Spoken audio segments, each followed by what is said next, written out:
Yung mga cheap steel mills na ito'y paboritong puntahan ng mga loko-loko mga contractors.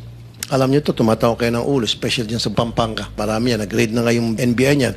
Unfortunately, yung ginawa nilang raid, hausyaw lang. Matapos nilang raid, humingi na ng pera, and then umalis na. Ito ang nakakatakot dahil, Mr. Chair, especially mga earthquakes, di ba, pina-expect natin na pwede mangyari anytime.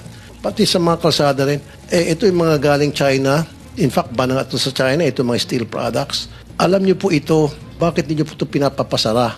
At patuloy pa rin po kayong nagiging parokyano ng mga steel mills na ito. Ngayon ko lang po din narinig yung NBI na ni-raid, na nag-raid or something.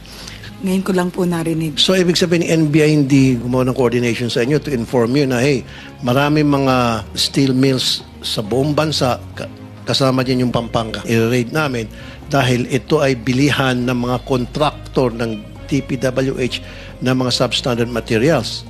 Sa opisina ko po walang nagko-coordinate. Baka po sa opisina ni former Secretary Bonoan. Siguro, Mr. Chair, next time invite din natin DTI and NBI. Yes, I think we will do that.